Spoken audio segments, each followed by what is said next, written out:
Episode തുടങ്ങുന്നതന്നെ നമ്മുടെ ജോയിനെയും അതേപോലെ തന്നെ ഷിന്നുവിനെയും കാണിച്ചുകൊണ്ടാണ്. അവിടെയാണെങ്കിൽ നമ്മുടെ ഷിന്നുവിന് പെട്ടെന്നൊരു ഫീൽ വന്നില്ലായിരുന്നോ? അതായത് നമ്മുടെ ജോയ് ആണെങ്കിൽ അവന്റെ കവിളിൽ പിടിച്ചപ്പോൾ അതായത് അവന്റെ ദേഹത്ത് മറ്റേ ബ്ലഡിന്റെ കൈ പിടിക്കുന്നത് പോലെ ഫീൽ ആയായിരുന്നു. അതുകൊണ്ട് തന്നെ അവനാണെങ്കിൽ വേഗം തന്നെ നമ്മുടെ ജോയിനെ പിടിച്ചങ്ങ് തള്ളി മാറ്റും. ജോയിക്ക് ഇവിടെ എന്തോ സംഭവം ഒന്നും മനസ്സിലാവത്തില്ല. അവളിങ്ങനെ നോക്കിക്കൊണ്ടിരിക്കുമ്പോൾ പെട്ടെന്ന് തന്നെ നമ്മുടെ ഷിന്നു ആണെങ്കിൽ അവളെ പുറകേന്ന് വന്ന് കെട്ടിപ്പിടിക്കും. എന്നിട്ട് പറയും, ഞാൻ പെട്ടെന്ന് ഷോക്കായി പോയതാണ്, നീ അത് വലിയ കാര്യമായിട്ട് എടുക്കണ്ട എന്ന്. അത് കഴിഞ്ഞിട്ട് കാണിക്കുന്നതെന്ന് വെച്ച് കഴിഞ്ഞാൽ ഇവർ രണ്ടുപേരുടെ കാറിൽ യാത്ര ചെയ്യുന്നതാണ്. അപ്പോൾ നമ്മുടെ ജോ പറയും, നമുക്കിനി വീട്ടിലോട്ട് പോവാ എന്ന്. എന്നാൽ നമ്മുടെ ഷിന്നു ആണെങ്കിൽ വീട്ടിൽ പോകാൻ റെഡി ആയിരുന്നില്ല. അവൻ പറയും, വേണ്ട, നമുക്ക് വീട്ടിൽ പോകണ്ട, നമുക്ക് വേറൊരു സ്ഥലം വരെ പോകാമെന്ന് പറഞ്ഞിട്ട് ഇവനാണെങ്കിൽ ഇവളെയും കൊണ്ട് ഷോപ്പിംഗ് ചെയ്യാൻ വേണ്ടിയിട്ട് വരും. എന്നിട്ട് ഇവർക്ക് നല്ല ഡ്രസ്സൊക്കെ വാങ്ങിച്ചു കൊടുക്കും. നമ്മുടെ ജോയാണെങ്കിൽ കുറേ ഫണ്ണി ആയിട്ടുള്ള ഡ്രസ്സസ്സാണ് കേട്ടോ ചൂസ് ചെയ്യുന്നത്. അത് കഴിഞ്ഞിട്ട് ഇവർ രണ്ടുപേരും തിരിച്ച് വീണ്ടും കാറിൽ കയറുന്നതും നമ്മുടെ ഷിന്നു ആണെങ്കിൽ അവളുടെ അടുത്ത് പറയും, നമുക്കിന്ന് വീട്ടിൽ പോകണ്ട, നമുക്ക് നാളെ രാവിലെയുള്ള സൺറൈസ് കണ്ടിട്ട് വീട്ടിലോട്ട് പോയാൽ മതിയെന്ന്. എന്നാൽ നമ്മുടെ ജോയ്ക്ക് അറിയത്തില്ലല്ലോ അവളുടെ കമ്പനിയിൽ എന്താ നടക്കുന്നതെന്ന്. അവൾ പറയും, എന്നെ ഒരുപാട് ആൾക്കാരെ വിളിച്ചു, എന്തുവാ സംഭവം, ഞാൻ അവളോട്ട് പോകേണ്ട ആവശ്യമില്ലേ? അപ്പോൾ നമ്മുടെ ഷിന്നു പറയും, നീ അങ്ങോട്ട് പോകണ്ട, ഞാനതെല്ലാം മാനേജ് ചെയ്തോളാം എന്ന്. അത് കഴിഞ്ഞിട്ട് കാണിക്കുന്ന നമ്മുടെ വണ്ണിനെയാണ്. അവൻ്റെ അടുത്തായിട്ട് നമ്മുടെ ഷിന്നുവിൻ്റെ അസിസ്റ്റൻറ്റ് വന്നിട്ട് പറയും, എന്നാലും എന്താണ് സംഭവം? നമ്മുടെ ഷിന്നു ആണെങ്കിൽ ആ സിവിൽ സർവൻ്റ് ആയിട്ടുള്ള ആ പെണ്ണില്ലേ, അവളെയും വിളിച്ചുകൊണ്ട് എല്ലാവരുടെയും മുന്നിൽ കൂടി നടന്നുപോയി. എന്നാലും എന്തായിരിക്കും സംഭവം? ഇത് കേൾക്കുന്നത് വണ്ണ് വിചാരിക്കും, എന്നാലും ഞാനാണെങ്കിൽ മേയർ പറഞ്ഞ കാര്യം ഇവൻ്റെ അടുത്ത് ഒന്ന് പറയേണ്ട ഒരു ആവശ്യവും ഉണ്ടായിരുന്നില്ല, അതുകൊണ്ടല്ലേ ഇപ്പം ഇവൻ ഇങ്ങനെയായിട്ട് ഇമ്പൾസീവായിട്ട് ആക്ട് ചെയ്തത്, എന്തിനാണ് ഞാൻ അങ്ങനെ ചെയ്തതെന്ന് നമ്മുടെ വണ്ണിരുന്ന് ആലോചിക്കും. അത് കഴിഞ്ഞിട്ട് കാണിക്കുന്നതെന്ന് വെച്ച് കഴിഞ്ഞാൽ വണ്ണാണെങ്കിൽ നമ്മുടെ ജോയിയുടെ ആ ടേബിളില്ലേ അതിൻ്റെ അടുത്തായിട്ട് വന്ന് നോക്കിക്കൊണ്ടിരിക്കുന്നത്. അപ്പോൾ അവിടെയായിട്ട് നമ്മുടെ ആ ഷിന്നുവിൻ്റെ എക്സ് ഗേൾ ഫ്രണ്ട് വരും. എന്നിട്ട് അവരുടെ അടുത്ത് സംസാരിക്കും. നമ്മുടെ ഷിന്നുവിൻ്റെ ഗേൾ ഫ്രണ്ട് ചോദിക്കും, നീ മുന്നേ പറഞ്ഞായിരുന്നല്ലോ നിനക്ക് ഏതോ ഒരു പെണ്ണിനെ ഇഷ്ടമാണ്, അത് നമ്മുടെ ജോയ് ഒന്നും അല്ലല്ലോ. അപ്പോൾ നമ്മുടെ വണ്ണ് പറയും, അത് നീ അറിഞ്ഞിട്ട് എന്തിനാ? എന്തായിരുന്നാലും നിന്റെ പ്ലാൻ ആണെങ്കിൽ വലിയ രീതിയിൽ ഫ്ലോപ്പ് ആയിട്ടുണ്ട്, നീ ആവശ്യമില്ലാത്ത കാര്യങ്ങളൊക്കെ തീരുമാനിച്ചതുകൊണ്ടല്ലേ ഇപ്പം ഇങ്ങനെയുള്ള ഓരോരോ ഇൻസിഡൻ്റ് ഒക്കെ ഉണ്ടായത് എന്ന് നമ്മുടെ വണ്ണ് പറയും. അപ്പോൾ നമ്മുടെ ഷിന്നുവിൻ്റെ ഗേൾ ഫ്രണ്ട് പറയും, നമ്മൾ രണ്ടുപേരോട് ഒരുമിച്ച് നിന്ന് അവരെ രണ്ടുപേരും പിരിക്കുകയാണ് ചെയ്യേണ്ടത്. അപ്പോൾ വണ്ണ് പറയും, അതിൻ്റെ ഒന്നും ആവശ്യമില്ല, എനിക്ക് എൻ്റേതായിട്ടുള്ള പ്ലാൻ ഉണ്ട് എന്ന്. അത് കഴിഞ്ഞിട്ട് കാണിക്കുന്നത് നമ്മുടെ ഷിന്നുവിനെയും അതേപോലെ തന്നെ ജോയിനെയാണ്. അവർ രണ്ടുപേരും ഇപ്പോൾ ഒരു ഹോട്ടൽ എടുത്തിട്ട് അവിടെയാണ് കേട്ടോ സ്റ്റേ ചെയ്യുന്നത്. ഷിന്നു ആണെങ്കിൽ നമ്മളുടെ ജോയ് ആണെങ്കിൽ അവൻ്റെ മുഖത്ത് പിടിച്ചപ്പോൾ ആ ബ്ലഡിൻ്റെ ഹാൻഡ് വന്നില്ലായിരുന്നോ, അതിനെപ്പറ്റി അവൻ ആലോചിച്ചുകൊണ്ടിരിക്കുന്നത്. അവൻ വിചാരിക്കും ഇനി അവൻ്റെ ആ അസുഖം വീണ്ടും തിരിച്ചു വന്നോ എന്ന്. അവനിതിൻ്റെ റീസൺ മനസ്സിലാവത്തില്ല. അതേപോലെ തന്നെ നമ്മുടെ ഷിന്നു ആണെങ്കിൽ ഇപ്പോൾ ജോയിയുടെ അടുത്ത് നിന്ന് കുറച്ച് ഡിസ്റ്റൻസിലാണ് നിൽക്കുന്നത്. അങ്ങനെ അവനാണെങ്കിൽ അവൻ്റെ റൂമിൽ കയറി കഥ അടയ്ക്കും. നമ്മുടെ ജോയിക്കും ഉറക്കം വരുന്നേ ഇല്ലായിരുന്നോ. അവളാണെങ്കിൽ ഇരുന്ന് ആലോചിക്കും, എന്നാലും ഷിന്നുവിന് എന്ത് പറ്റിയതാ, അവൻ്റെ അസുഖം വീണ്ടും തിരിച്ചു വന്നോ എന്ന്. അങ്ങനെ നമ്മുടെ ജോയ് ആണെങ്കിൽ ഷിന്നു കിടക്കുന്ന ആ റൂമില്ലേ അവിടെയായിട്ട് വന്ന് നോക്കി. അപ്പോഴും തന്നെ നമ്മുടെ ഷിന്നു ഇറങ്ങി വരും. അവനെ കാണുന്നത് നമ്മുടെ ജോയ് ചോദിക്കും, ഞാനൊരു ക്യൂരിയോസിറ്റി കൊണ്ട് വന്നതാ, എനിക്കാണെങ്കിൽ ഉറക്കം വരുന്നേ ഇല്ലായിരുന്നോ, നീ ഓക്കെ അല്ലേ, നിനക്ക് അസുഖമൊന്നും തിരിച്ചു വന്നില്ലല്ലോ. അപ്പോൾ നമ്മുടെ ഷിന്നു പറയും, എനിക്ക് കുഴപ്പമൊന്നുമില്ല, അതൊക്കെ എനിക്ക് മാനേജ് ചെയ്യാവുന്നതേ ഉള്ളൂ എന്ന്. അപ്പോൾ നമ്മുടെ ജോ പറയും, എന്നാൽ പിന്നെ ശരി, ഞാൻ പോയി കിടന്ന് ഉറങ്ങാൻ പോവുക. അപ്പോൾ ഷിന്നു ചോദിക്കും, അതിന് നീ എവിടെയാണ് മാറിപ്പോയി കിടന്ന് ഉറങ്ങാൻ പോകുന്നത്, നമ്മൾ രണ്ടുപേരും ഒന്ന് ഒരുമിച്ചാണ് ടൈം സ്പെൻഡ് ചെയ്യാൻ പോകുന്നതെന്ന് പറയും. ഷിന്നുവും ജോയും കൂടി ഒരുമിച്ച് കെട്ടിപ്പിടിച്ച് കിടക്കും. എന്നാൽ അവർക്കിടയിൽ വേറൊന്നും സംഭവിക്കത്തില്ല. അത് കഴിഞ്ഞിട്ട് കാണിക്കുന്ന രണ്ടുപേരും കൂടി രാവിലെ തന്നെ സൺറൈസ് കാണാൻ വേണ്ടിയിട്ട് ആ സ്പോട്ടിലെത്തുന്നത്. അത് ഭയങ്കര ബ്യൂട്ടിഫുൾ ആയിട്ടൊരു സ്ഥലമായിരുന്നു. അവിടെ നമ്മുടെ ജോ പറയും, എൻ്റെ അച്ഛൻ മരിക്കുന്നതിന് മുന്നേ വരെ ഞാനും എൻ്റെ അച്ഛനും കൂടി എല്ലാ വർഷത്തിൻ്റെയും ആദ്യത്തെ സൺറൈസ് കാണാൻ വേണ്ടിയിട്ട് ഇവിടെ വരുമായിരുന്നു. എന്നാൽ അച്ഛൻ മരിച്ചതിന് ശേഷം ഞാൻ ഈ സ്ഥലത്ത് വന്നിട്ടേ ഇല്ല. നിന്നോട് എനിക്ക് ഒരുപാട് നന്ദിയുണ്ട്, നീ കാരണമല്ലേ ഞാനിപ്പോൾ ഈ സ്ഥലത്ത് വീണ്ടും വന്നത് എന്ന് പറഞ്ഞ് അവരിങ്ങനെ സംസാരിച്ചുകൊണ്ടിരിക്കും. ഇത് കേൾക്കുന്നത് ഷിന്നുവിനും ഭയങ്കര സന്തോഷമാവും. അങ്ങനെ അവർ ആ ഒരു സ്പോട്ടിൽ നിന്ന് തിരിച്ചിറങ്ങാനായിട്ട് വരുന്നത് കറക്റ്റായിട്ട് അവിടെ വണ്ണിനെ കാണും. വണ്ണിനെ കാണുന്നത് നമ്മുടെ ഷിന്നുവും ജോയും എല്ലാം സർപ്രൈസ് ആവും. അവർ ചോദിക്കും, നീ ഇവിടെ എന്തെടുക്കുക? അപ്പോൾ നമ്മുടെ വണ്ണ് പറയും, ഞാനാണെങ്കിൽ വർഷത്തിലെ ആദ്യത്തെ സൺറൈസ് കാണാൻ വേണ്ടിയിട്ടാണ് ഇവിടേക്ക് വന്നത് എന്ന്. ഇത് കേൾക്കുന്നത് ഷിന്നു ചോദിക്കും, ഇത്രയും സ്ഥലം ഉണ്ടായിട്ട് നിനക്ക് ഈ ഒരു സ്പോട്ട് മാത്രമേ കിട്ടിയുള്ളൂ? അപ്പോൾ നമ്മുടെ വണ്ണ് പറയും, നിനക്ക് ഈ സ്പോട്ട് മാത്രമല്ലേ കിട്ടിയുള്ളൂ. ഇവർ രണ്ടുപേരും അടികൂടാൻ പോകുന്നു എന്ന് തോന്നുന്നതും പെട്ടെന്ന് തന്നെ നമ്മുടെ ജോയ് ആണെങ്കിൽ പറയും, വേണ്ട വേണ്ട, നമുക്ക് വല്ല ഫുഡും കഴിക്കാൻ പോവാ എന്ന്. അങ്ങനെ മൂന്നുപേരോട് ഫുഡ് കഴിക്കാൻ വേണ്ടിയിട്ട് വരും. അവിടെ നമ്മുടെ ഷിന്നു പറയും, ഞാനാണെങ്കിൽ ഫുഡ് ഉണ്ടാക്കാം എന്ന്. അപ്പോൾ നമ്മുടെ വണ്ണ് പറയും, ഈ വർഷത്തിൻ്റെ ആദ്യത്തെ ഫുഡ് എന്ന് പറഞ്ഞാൽ ഭയങ്കര സ്പെഷ്യലായിരിക്കണം, അതൊരിക്കലും കുളമാവാൻ പാടില്ല എന്ന്. അപ്പോൾ നമ്മുടെ ഷിന്നു പറയും, നിനക്കറിയാവോ ഞാൻ എല്ലാ കാര്യത്തിലും പെർഫെക്റ്റ് ആണ്, എനിക്കിത് നന്നായിട്ട് ചെയ്യാൻ പറ്റും. അപ്പോൾ വണ്ണ് പറയും, എന്നാൽ പിന്നെ ഓക്കെ. അങ്ങനെ നമ്മുടെ ഷിന്നു ആണെങ്കിൽ ഫുഡ് ഉണ്ടാക്കാൻ വേണ്ടിയിട്ട് നിൽക്കുന്നതും നമ്മുടെ ജോയുടെ അറ്റൻഷൻ മൊത്തവും അവൻ വിചാരിക്കും അവൻ്റെ അടുത്തായിരിക്കും കിട്ടുന്നത് എന്ന്. എന്നാൽ നമ്മുടെ വണ്ണാണെങ്കിൽ ജോയുടെ അടുത്ത് സംസാരിച്ച് അവളുടെ അറ്റൻഷൻ മൊത്തം അവനങ്ങ് വാങ്ങിച്ചെടുക്കും. ഇത് കാണുന്നത് നമ്മുടെ ഷിന്നുവിന് ഭയങ്കര ജലസാവും. അവൻ വിചാരിക്കും, നോക്കിയാണ് അവളാണെങ്കിൽ എന്നെ മൈൻഡ് പോലും ചെയ്യുന്നില്ല. പെട്ടെന്ന് തന്നെ അവൻ പറയും, ഞാൻ ഉണ്ടാക്കിയ ഫുഡ് ചീത്തയായിപ്പോയി, എനിക്ക് ഉണ്ടാക്കാനൊന്നും അറിയത്തില്ല. അപ്പോൾ വണ്ണ് ചോദിക്കും, നീ നേരത്തെ എന്തൊരു വീമ്പളൊക്കെ ആയിരുന്നോ എന്നും പറഞ്ഞിട്ട് അവസാനം നമ്മുടെ വണ്ണാണെങ്കിൽ വന്നിട്ട് ഷിന്നുവിന് പകരം ഫുഡ് ഉണ്ടാക്കാനായിട്ട് സ്റ്റാർട്ട് ചെയ്യും. അത് കഴിഞ്ഞിട്ട് കാണിക്കുന്ന ഇവർ 3 പേരോട്ട് ഇരുന്നിട്ട് ഫുഡ് കഴിക്കുന്നതാണ്. സത്യം പറഞ്ഞാൽ നമ്മുടെ ഷിന്നു പറയും, ഓ ഈ ഫുഡ് അത്ര കൊള്ളത്തൊന്നും ഇല്ലായിരിക്കും എന്ന് പറഞ്ഞിട്ട് അവൻ കഴിക്കാനായിട്ട് ഒരുങ്ങുന്നതും എന്നാൽ ആ ഫുഡ് നല്ല ടേസ്റ്റി ആയിരുന്നു. അവനങ്ങ് ഭയങ്കര ഷോക്കായി പോകും.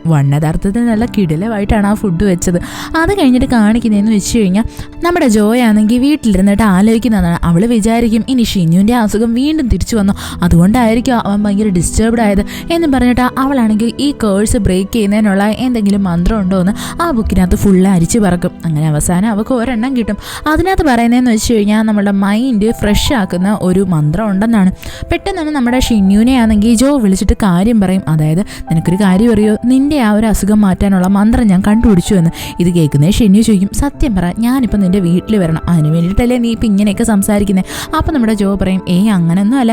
അപ്പോൾ ഷിന്നു പറയും, ഞാൻ കുറച്ച് ബിസി ആണെന്ന് പറഞ്ഞിട്ട് കോൾ അങ്ങ് കട്ട് ചെയ്യും. എന്നിട്ട് അവൻ എന്ത് ചെയ്യുമെന്നറിയാവോ, ഒരു ബുക്ക് എടുത്ത് വായിച്ചിട്ട് കൂട്ടത്തിൽ തന്നെ അവൻ വീഡിയോ കോൾ ചെയ്യും. എന്നിട്ട് പറയും, കണ്ടില്ലേ ഞാനൊരു ബുക്ക് വായിക്കുകയാണ്. അപ്പോൾ നമ്മുടെ ജോ പറയും, എന്നാൽ പിന്നെ ശരി നീ ഫോൺ വെച്ചോ. അപ്പോൾ നമ്മുടെ ഷിന്നു പറയും, വേണ്ട എനിക്ക് നിൻ്റെ അടുത്ത് സംസാരിക്കണമെന്ന് പറഞ്ഞിട്ട് രണ്ടുപേരും നൈറ്റ് ഫുള്ളും സംസാരിക്കും. അത് കഴിഞ്ഞിട്ട് കാണിക്കുന്നേ അടുത്ത ദിവസം രാവിലെ നമ്മുടെ ഷിന്നു ആണെങ്കിൽ ഓഫീസിൽ വരുന്നതാണ്. അവിടെയായിട്ട് അവൻ്റെ അസിസ്റ്റൻ്റ് ഇല്ലേ, അയാളാണെങ്കിൽ വീണ്ടും ഡോർ നോക്ക് ചെയ്യാതെ അകത്തോട്ട് കയറി വരും. അപ്പോൾ നമ്മുടെ ഷിന്നു പറയും, നീ ഒരു കാര്യം ചെയ്യണം, ഇനി മുതൽ ഡോർ നോക്ക് ചെയ്തിട്ട് മാത്രമേ അകത്ത് കയറാവൂ, നീ എന്തിനാ ഇങ്ങനെ ഡോർ നോക്ക് ചെയ്യാതെ അകത്തോട്ട് കയറി വരുന്നത്? അപ്പോൾ നമ്മുടെ ആ ഷിന്നുവിൻ്റെ അസിസ്റ്റൻ്റ് പറയും, അത് എനിക്ക് നിങ്ങളുമായിട്ട് ഫ്രണ്ട്സ് ആവാൻ വേണ്ടിയിട്ടാണ്, ഞാൻ അതിൻ്റെ ബേസിസിലാണ് ഞാൻ ഇങ്ങനെ കയറി വരുന്നത് എന്ന്. അപ്പോൾ നമ്മുടെ ഷിന്നു നോക്കാൻ നേരത്ത് എന്തോ അവിടെയായിട്ട് പുതിയൊരു ചെടിച്ചട്ടി വന്നിട്ടുണ്ട്. അവൻ ചോദിക്കും, ഇതാരാ കൊണ്ടുവച്ചത്? അപ്പോൾ നമ്മുടെ ഷിന്നുവിൻ്റെ അസിസ്റ്റൻ്റ് പറയും, എനിക്ക് തോന്നുന്നത് നിങ്ങളുടെ ഗേൾ ഫ്രണ്ട് ആണെന്നാ. പെട്ടെന്ന് തന്നെ അയാൾ തിരിച്ച് പറയും, അതിന് നിങ്ങൾക്ക് ഗേൾ ഫ്രണ്ട് ഇല്ലല്ലോ. അപ്പോൾ നമ്മുടെ ഷിന്നു പറയും, അതെ എനിക്കിപ്പോൾ ഗേൾ ഫ്രണ്ട് ഇല്ല. ഇത് കേൾക്കുന്നതും ആ അസിസ്റ്റൻ്റ് ആണെങ്കിൽ അങ്ങ് ഭയങ്കരമായിട്ട് ഷോക്കായി പോകും. അത് കഴിഞ്ഞിട്ട് കാണിക്കുന്നതെന്ന് വെച്ച് കഴിഞ്ഞാൽ നമ്മുടെ ഷിന്നു ആണെങ്കിൽ നമ്മുടെ ജോയിയുടെ ആ സൂപ്പർവൈസർ ഇല്ലേ, അയാളുമായിട്ട് സംസാരിക്കുന്നതാണ്. അയാളുടെ അടുത്താണെങ്കിൽ നമ്മുടെ ആ ഗാർഡനറെ പറ്റിയിട്ടുള്ള എല്ലാ ഡീറ്റെയിൽസും തപ്പിയെടുക്കും. എന്നിട്ട് ചോദിക്കും, നിങ്ങളാണെങ്കിൽ എല്ലാ കോൺട്രാക്റ്റും അയാളുടെ കയ്യിൽ തന്നെയാണല്ലോ കൊടുക്കുന്നത്, അയാൾക്ക് നല്ലതുപോലെ പേയും ചെയ്യുന്നുണ്ട്. അപ്പോൾ നമ്മുടെ ഈ സൂപ്പർവൈസർ പറയും, എന്താണെന്ന് വെച്ച് കഴിഞ്ഞാൽ ഇത് ഞങ്ങളല്ല കൊടുത്തത്, എനിക്ക് മുന്നേ ഉണ്ടായിരുന്ന ചീഫ് തന്നെ ചെയ്ത പണിയാ എന്ന്. അപ്പോൾ നമ്മുടെ ഷിന്നു പറയും, ഇയാൾക്കെതിരെ കേസ് എടുക്കണമെന്നൊക്കെ ഉണ്ടെങ്കിൽ നിങ്ങൾക്കെതിരെയും എന്തെങ്കിലുമൊക്കെ കേസ് പോകാനുള്ള ചാൻസസ് ഉണ്ട് എന്ന്. അപ്പോൾ നമ്മുടെ സൂപ്പർവൈസർ പറയും, അയ്യോ എനിക്കിതിനകത്ത് യാതൊരു പങ്കും ഇല്ല എന്ന് പറഞ്ഞിട്ട് അയാൾ കഥ പറയാൻ തുടങ്ങും. അതായത് ഈ ഗാർഡനറിൻ്റെ വൈഫിനെ ഒരു 5 വർഷം മുന്നേ കാണാതായിരുന്നു. പെട്ടെന്ന് ഇൻവെസ്റ്റിഗേഷനൊക്കെ വന്നപ്പോൾ പോലീസുകാർ ഡൗട്ട് അടിച്ചത് ഇയാളെ തന്നെയാണ്. അങ്ങനെ ഒരുപാട് കാര്യങ്ങളൊക്കെ തിരക്കുകയും അന്വേഷിക്കുകയൊക്കെ ചെയ്തു. എന്നാൽ അതിൻ്റെ ഒരു പൊടി പോലും കിട്ടിയില്ല. അവസാനം ഇയാളെ റിലീസാക്കിയായിരുന്നു. എങ്കിലും എല്ലാവരും ഇയാളെ തന്നെയാണ് അയാളുടെ വൈഫ് കാണാതായാലും ഡൗട്ട് അടിച്ചത്. അങ്ങനെ ഇവിടെ മുന്നേ ഉണ്ടായിരുന്ന ചീഫ് ഇയാളുടെ ദയ തോന്നിയിട്ടാ ഇയാൾക്ക് എല്ലാവർക്കും കൊടുത്തത് എന്നൊക്കെ നമ്മുടെ സൂപ്പർവൈസർ പറയും. ഇത് കേൾക്കുന്നേ നമ്മുടെ ഷിന്നു ചോദിക്കും, അയാളുടെ വൈഫിനെ അതിന് ശേഷം പിന്നെ കിട്ടിയോ? അപ്പോൾ നമ്മുടെ ഈ സൂപ്പർവൈസർ പറയും, ഇല്ല എന്നാ തോന്നുന്നത്, അതിനെപ്പറ്റി യാതൊരു വിവരവും ഇല്ല എന്ന്. അത് കഴിഞ്ഞിട്ട് കാണിക്കുന്നതെന്ന് വെച്ച് കഴിഞ്ഞാൽ നമ്മളുടെ ഈ ജോയിയുടെ തന്നെ സൂപ്പർവൈസറായിട്ടുള്ള ഒരു വലിയ ലേഡി ഇല്ലേ, അവർ വന്നിട്ട് നമ്മുടെ ജോയിയുടെ അടുത്ത് പറയും, അതായത് ഇനി മുതൽ ആ ഗാർഡനറുമായിട്ട് നമ്മൾ വർക്ക് ചെയ്യത്തില്ല, പകരമായിട്ട് വേറെ ഏതെങ്കിലും ഒരു ടീമിനെ നീ കണ്ടുപിടിക്കണം എന്ന്. ഇത് കേൾക്കുന്നേ നമ്മുടെ ജോയ്ക്ക് ഭയങ്കര സന്തോഷമാവും.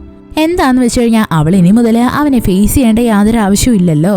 അത് കഴിഞ്ഞിട്ട് കാണിക്കുന്നതെന്ന് വെച്ച് കഴിഞ്ഞാൽ രാത്രി സമയമാകുമ്പോൾ നമ്മുടെ ജോയിനെ ആണെങ്കിൽ അവളുടെ കൊളീഗ്സ് വിളിച്ചുകൊണ്ട് ഒരു ഡ്രിങ്ക്സ് കഴിക്കുന്ന സ്ഥലത്തായിട്ട് കൊണ്ടുവരുന്നതാണ്. എന്നിട്ട് ചോദിക്കും, ഞങ്ങൾക്ക് നിൻ്റെ അടുത്ത് ചോദിക്കാൻ വേണ്ടി ഒരുപാട് ഡൗട്ടുണ്ട്, സത്യം പറ ഇന്നലെ എന്തിനാ ഷിന്നു നിൻ്റെ കൈ പിടിച്ചുകൊണ്ട് പോയത്? എന്നിട്ട് നിങ്ങൾ രണ്ടുപേരും എവിടേക്കാണ് പോയത്? നിങ്ങളെ രണ്ടുപേരും വിളിച്ചിട്ട് കിട്ടുന്നുണ്ടായിരുന്നില്ലല്ലോ. അപ്പോൾ നമ്മുടെ ജോയ് ആയിരുന്നെങ്കിൽ ഇരുന്ന് ആലോചിക്കും, അതായത് അവളിപ്പോൾ ഇവരുടെ എന്തോ സത്യം പറയും.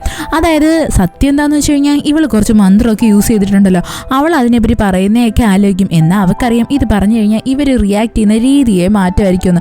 അതുകൊണ്ട് തന്നെ നമ്മുടെ ജോയ് ആണെങ്കിൽ അവരതൊന്നും പറയാൻ നിൽക്കത്തില്ല, അവളിങ്ങനെ മിണ്ടാതിരിക്കും. പെട്ടെന്ന് ഇവളുടെ കൊളീഗ്സ് ചോദിക്കും, സത്യം പറ നിങ്ങൾക്കിടയിൽ എന്തോ ഒരു കള്ളത്തരമുണ്ട്, എന്താണെന്ന് കാര്യം പറഞ്ഞോ, ഇല്ലാന്നുണ്ടെങ്കിൽ ഞങ്ങൾ നിന്നെ ശരിയാക്കുമെന്ന് പറയും. അപ്പോൾ പെട്ടെന്ന് നമ്മുടെ ജോയ് ആണെങ്കിൽ ഷിന്നുവിന് മെസ്സേജ് അയക്കും. എന്നിട്ട് പറയും, ഞാനാണെങ്കിൽ എൻ്റെ കൊളീഗ്സിൻ്റെ കൂടെ ഇവിടെ ഡ്രിങ്ക് ചെയ്യാൻ വേണ്ടിയിട്ട് വന്നിരിക്കുക, അവരെന്നെ കുറേ നേരമായിട്ട് നമ്മളെവിടെ പോയിന്ന് ടോർച്ചർ ചെയ്തുകൊണ്ടിരിക്കുക എന്ന്. ഇത് കേൾക്കുന്നേ നമ്മുടെ ഷിന്നുവിന് സത്യം പറഞ്ഞാൽ അവരുടെ കൂടെ വന്ന് ജോയിൻ ചെയ്യണമെന്നുണ്ട്. എന്നാൽ അവൻ ഒറ്റയ്ക്ക് വന്നു കഴിഞ്ഞാൽ അത് ഓക്വേർഡ് ആയിരിക്കത്തില്ലേ. പെട്ടെന്ന് അവൻ്റെ അസിസ്റ്റൻ്റ് ഉണ്ടല്ലോ, അവനാണെങ്കിൽ വന്നിട്ട് പറയും, ഞാൻ എൻ്റെ വീട്ടിൽ പോകാൻ പോവുക, എൻ്റെ ജോലി കഴിഞ്ഞു എന്ന്. ഇത് കേൾക്കുന്നേ നമ്മുടെ ഷിന്നു എൻ്റെ അടുത്ത് ചോദിക്കും, നീ അല്ലേ നേരത്തെ എൻ്റെ അടുത്ത് പറഞ്ഞത് നിനക്ക് എൻ്റെ കൂടെ കൂട്ടുകൂടണോ എന്ന്? അപ്പോൾ ഇയാളാണെങ്കിൽ പെട്ടെന്ന് തന്നെ ചാടി വീഴും. എന്നിട്ട് പറയും, അതെ എനിക്ക് നിങ്ങളുടെ കൂടെ നല്ല ഫ്രണ്ട്ലി ആവണമെന്ന് ആഗ്രഹം. അങ്ങനെ നമ്മുടെ ഷിന്നു ആണെങ്കിൽ ഇവനെ വിളിച്ചുകൊണ്ട് നമ്മുടെ ജോയ് എവിടെയാണോ ഡ്രിങ്ക് ചെയ്യാൻ വന്നിരിക്കുന്നത് അതേ സ്ഥലത്തായിട്ട് വരും. ഇവനെ കാണുന്നതും നമ്മുടെ ജോയും അതേപോലെ തന്നെ ജോയുടെ കൊളീഗ്സും ഭയങ്കരമായിട്ട് സന്തോഷിക്കും. അങ്ങനെ ഇവരെല്ലാവരും എല്ലാവരോടും ഒരുമിച്ചിരുന്നിട്ട് ഡ്രിങ്ക് ചെയ്യാൻ തുടങ്ങും. അവിടെയാണെങ്കിൽ ഇവളുടെ കൊളീഗ്സ് പറയും നമുക്കൊരു ഗെയിം കളിച്ചാലോ എന്നും പറഞ്ഞിട്ട് പെട്ടെന്ന് തന്നെ മറ്റേ ബോട്ടിൽ റൊട്ടേറ്റ് ചെയ്യുന്ന ഗെയിം കളിക്കും. അതാണെങ്കിൽ ഡയറക്റ്റ് വരുന്നത് നമ്മുടെ ഷിന്നുവിൻ്റെ അടുത്താണ്.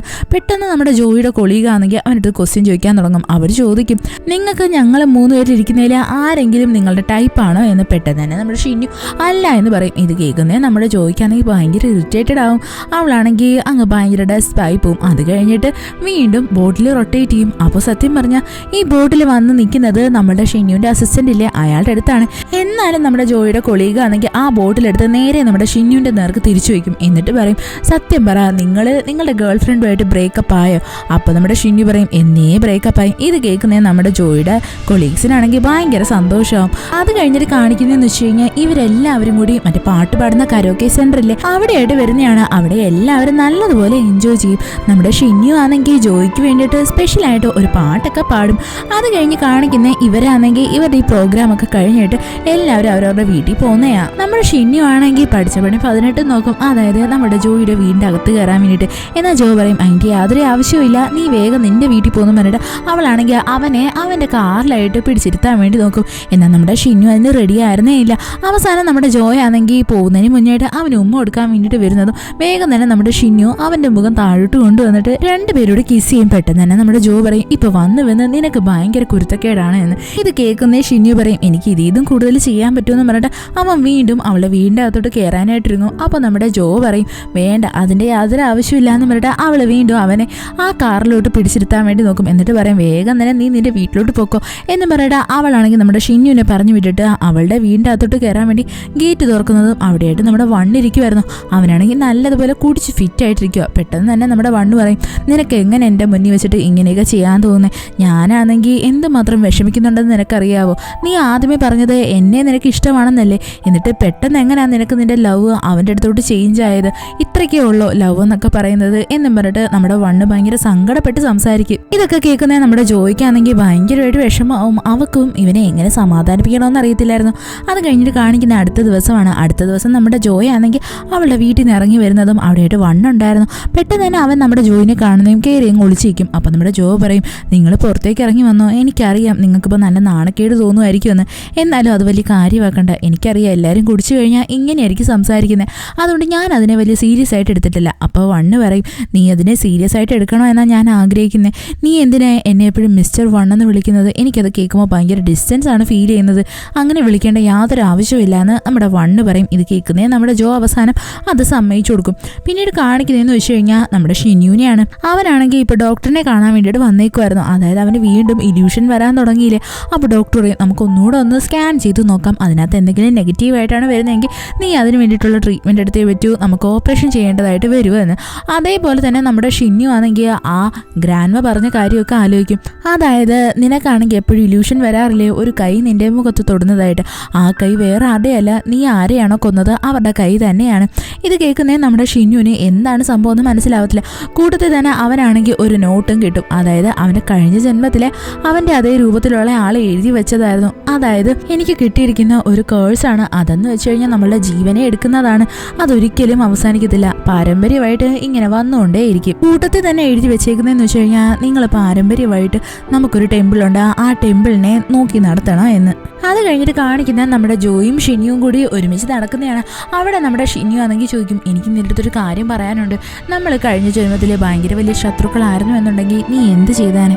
അപ്പോൾ നമ്മുടെ ജോ ചോദിക്കും നീ വീണ്ടും സ്വപ്നം കാണാൻ തുടങ്ങിയോ? നീ മുന്നേ പറഞ്ഞായിരുന്നല്ലോ, അതായത് നീ കഴിഞ്ഞ ജന്മത്തിലൊരു രാജകുമാരനും ഞാൻ നിന്റെ ദാസിയുമായിരുന്നു എന്ന്, ഇപ്പോൾ എന്താ അങ്ങനെ ഒരു സ്വപ്നം കാണാൻ കാര്യം? അപ്പോൾ നമ്മുടെ ഷിനിയു ചോദിക്കും ഞാനിപ്പോൾ നിന്റെ അടുത്ത് ചോദിച്ചതിന് ഉത്തരം പറ. അപ്പോൾ നമ്മുടെ ജോ പറയും ഉറപ്പായിട്ടും ഞാൻ നീയുമായിട്ട് ബ്രേക്കപ്പ് ആവും. അപ്പോൾ നമ്മുടെ ഷിനിയു ഇങ്ങനെ അതിശയിച്ച് നിൽക്കുന്നതും നമ്മുടെ ജോ പറയും ഞാൻ ചുമ്മാ തമാശ പറഞ്ഞാണ്, കഴിഞ്ഞ ജന്മവും ഈ ജന്മം തമ്മിൽ എന്ത് ബന്ധമുള്ളത്? കഴിഞ്ഞ ജന്മത്തിലെ കാര്യങ്ങൾ എനിക്ക് ഈ ജന്മത്തെ ഓർമ്മ വന്നാലും ഞാൻ നീയുമായിട്ട് ബ്രേക്കപ്പ് ഒന്നും ആവത്തില്ല, ഞാൻ നിന്റെ കൂടെ മാത്രമേ നിൽക്കത്തുള്ളൂ എന്ന് നമ്മുടെ ജോ പറയും. അങ്ങനെ നമ്മുടെ ഷിന്യു ആണെങ്കിൽ അവളുടെ കയ്യിലായിട്ട് ഒരു ബ്രേസ്ലെറ്റ് ഇട്ട് കൊടുക്കും. സെയിം ബ്രേസ്ലെറ്റ് നമ്മുടെ ഷിന്യുവിൻ്റെ കയ്യിലും ഉണ്ടായിരുന്നു. അത് കഴിഞ്ഞിട്ട് കാണിക്കുന്ന ഷിന്യുവിൻ്റെ എക്സ് ഗേൾ ഫ്രണ്ടിനെയാണ്. അവൾക്കാണെങ്കിൽ നമ്മളുടെ ഗാർഡനർ പുതിയ ഫോട്ടോസ് അയച്ചു കൊടുത്തായിരുന്നു. അത് വേറെ അടയല്ല, നമ്മുടെ ജോയും അതേപോലെ തന്നെ വണ്ണും കൂടി ഒരുമിച്ച് നിൽക്കുന്നതാണ്. എന്നിട്ട് അയാൾ പറയും നീ ഇതിനെ എങ്ങനെയാണെന്ന് വെച്ചാൽ നല്ല രീതിയിൽ യൂസ് ചെയ്തോണേ എന്ന്.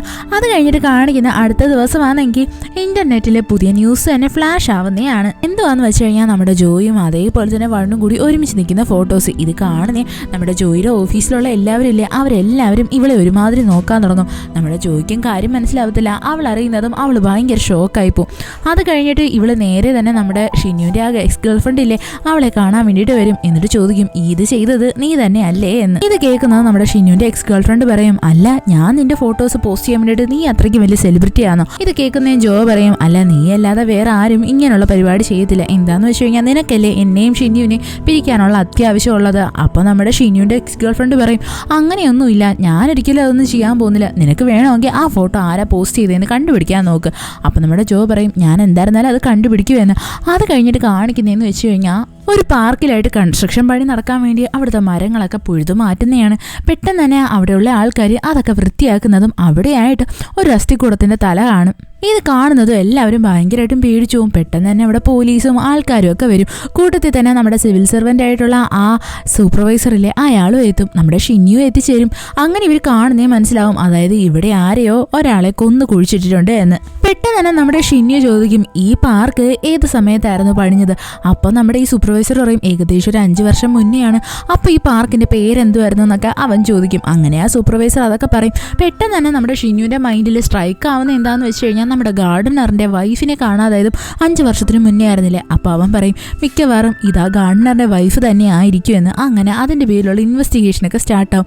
അതേസമയം നമ്മുടെ ജോയിനെ കാണിക്കും. അവളാണെങ്കിൽ ഒരു ഇൻവെസ്റ്റിഗേഷൻ്റെ ഭാഗമായിട്ട് ഒരു കാട്ടിലോട്ട് പോകുമായിരുന്നു. എന്താണെന്ന് വെച്ച് കഴിഞ്ഞാൽ അവൾക്ക് ഇൻഫർമേഷൻ കിട്ടിയിട്ടുണ്ട്, ഒരു കാട്ടിലായിട്ട് വലിയൊരു കുഴി എടുത്തിട്ടേക്കുക എന്ന്. അങ്ങനെ അവൾ അതും തേടി പോകുന്നതും അവസാനം അവൾ ആ കുഴി കണ്ടുപിടിക്കും. എന്നാൽ അവൾ അതിൻ്റെ ഫോട്ടോ എടുക്കാനായിട്ട് അങ്ങോട്ട് ഇരിക്കുന്നതും അതേസമയം തന്നെ നമ്മുടെ ഷിന്യു അവളെ കോൾ ചെയ്യും. അവൾ വിചാരിക്കും ഫോട്ടോ എടുക്കാമെന്ന്. എന്നാൽ കറക്റ്റായിട്ട് ആ സമയത്ത് ഇവളുടെ പുറകിൽ നിന്ന് ഒരാൾ വന്നിട്ട് ഇവളെ ആ കുഴിയിലോട്ടങ്ങ് തള്ളിയിടും. ഈ കുഴി വലിയ കുഴിയായിരുന്നു.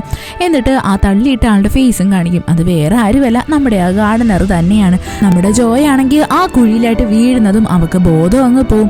അവള് ഇങ്ങനെ കിടക്കുന്നതും തൊട്ടടുത്തായിട്ട് ഇവിടെ ഫോൺ കടന്നും ബെല്ല് ചെയ്യുവാണ്. എന്നാൽ അവളത് അറിയത്തേയില്ല. ഈ എപ്പിസോഡ് ഇവിടെ വെച്ച് അവസാനിക്കുന്നു. ഇഷ്ടപ്പെട്ട ഫ്രണ്ട്സിന് ഷെയർ ചെയ്യാൻ മറക്കല്ലേ. വീഡിയോ എങ്ങനെ ഉണ്ടായിരുന്നെന്ന് കമൻറ്റ് ചെയ്ത് അറിയിക്കുക. It's signing off MDC.